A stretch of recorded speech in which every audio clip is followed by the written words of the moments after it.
Yes, it's true. You have received some slanderous remarks from people. What is your response to people who say things like that, or even people who just feel the need to complain unnecessarily, things like that? What would you say to them right now? I would say to those people, the script writer, I'm not going to say any names, you know who the script writer is, so there's no reason for me to put him on blast.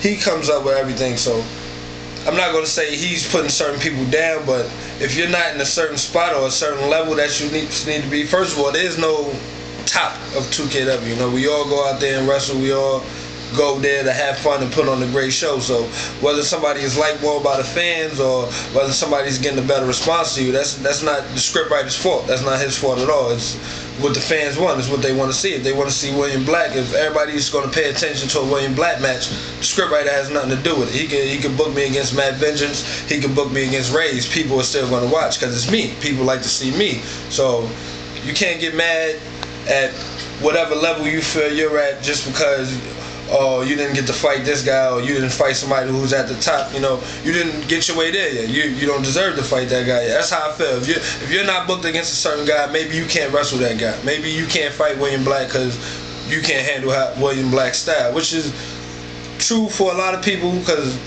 I might be called a stiff wrestler. I personally don't feel myself to be a stiff wrestler. Stiff is when you hit a little harder than the rest of the competition. I just say I go out there and wrestle 100%, and anybody who's not wrestling 100%, you don't deserve to fight me. So that's why you're not fighting me. That's why you're not at the top, because you're not giving it 100%. Don't complain about where you're at and not be able to put forth the work ethic to get there. You know, wrestle better and you'll be in better places, basically. Let me move on to a more positive topic. Let's talk about 2KW this year. Any favorite matches of the year? Favorite matches? There was a lot of great matches in 2007. I'm not going to sit here and tell you all the best, my favorite matches that I was in, because that can go on for a long time. We have to do a whole nother interview about that. But great matches that I seen in 2KW in 2007 was definitely anytime Chris Cage and Angel Ortiz met up. It was just classic. It was two great wrestlers, a great heel and a great face going together. You can't beat that combination anytime you put them together.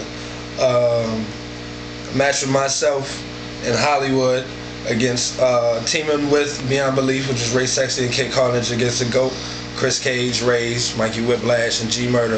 It was a classic. We went out there, we practiced a long time for that match, so when we finally got it done and we got everything we wanted to execute out, it just turned out to be great. I didn't know if people expected it to be that good. I know people knew it was going to be a good match, but I think it just blew everybody's mind, and it blew my mind. I watch that match all the time, and I just can't believe we went out there and did that.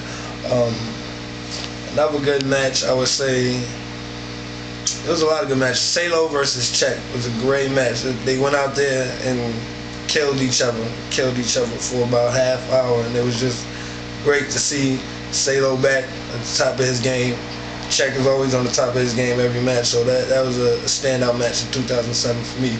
And myself versus Chris Cage was the first one-on-one encounter between me and him. We had a hint of each other in the big 8-man match, but we really didn't get to do much, and people always said they wanted to see us fight. So when we finally went out there, two people they considered two of the best, you could say, I guess it was what everybody expected or more. So those are my top matches of 2007. The Super Show in Pennsylvania was a big moment, a crowning moment in 2KW history. What did you feel about that, about its importance and your experience there? I think that trip was important to us because, first of all, it's the biggest trip we ever had. 2KW, we used to, if we hear about a different Fed, it's usually in the local area. We might go to the Bronx to go see a federation, or Brooklyn, but we were in contact with them, and I guess you could say they contacted us and asked us to come out there. So they recognized our talent, and they asked us to come out to PA, and we went out there about 19, 20 deep, piled in the van, and Angel Ortiz's little car. It just drove, man. We got lost out there. We had some adventures out there. It was crazy. Ended up in Canada, and it was just a fun trip, man, as a family, and we got to really see that we can bond with each other outside of just wrestling, because being trapped in a car with somebody, you think, oh man, be in the car for 8 hours with somebody I can't stand being with this person, but we all had fun and we never stopped laughing on the way there and on the way back. It was just smiles on our face. So it was good to know that 2KW really is a family at the end of the day, no matter what. It's not just wrestling. You know? Let's go back to your favorite matches. You mentioned your favorite matches of the year that you've witnessed. What was your favorite match of the year that you've been in? Favorite all time. If you had to pick just one. Just one. Just one. Wow. That's a hard question. I would probably have to go with me and Chris Cage. I just throw it out there. That match, when I first got into, when I found out I was going to fight him, I was excited because we really wanted to get in there with each other, and we met up and we went over what we was going to do in the match, and everything that we said we were going to do in the match, we got to do. And it was just fun to work with somebody who was willing to give it 100% with me, and it just there's no holding back between us. And that was the first time we met. It felt like we had fought before. It looked like we had fought before. So I'll say, yeah, that match was probably my favorite match of 2007, me and Chris Cage. Now let me ask you, what was your worst match ever? In 7 years, your worst match? Wow, my worst match ever. I had a lot of matches in 7 years. I would have to say, none of you people know this guy. He came here with, this was probably about 6 years ago. I fought this guy. I can't even remember his name. He came here with a wrestler named Rave, who wrestled for us. And I wrestled this guy. See, the scriptwriter had told me at the time when the match was booked, he didn't care who won. It was a new guy to the federation, and I was booked against him, I guess, just as a test run to see how he do. And the scriptwriter had told me, you go ahead, you guys decide who win. And the scriptwriter had also told my opponent the same thing. So when my opponent came to me, he told me, hey, he says, I'm going over. I'm going to beat you. So me figuring, hey, that's what the scriptwriter says, and me being that type of guy, I don't care who I wrestle or who I lose to, as long as I'm out there doing what I love, it doesn't matter.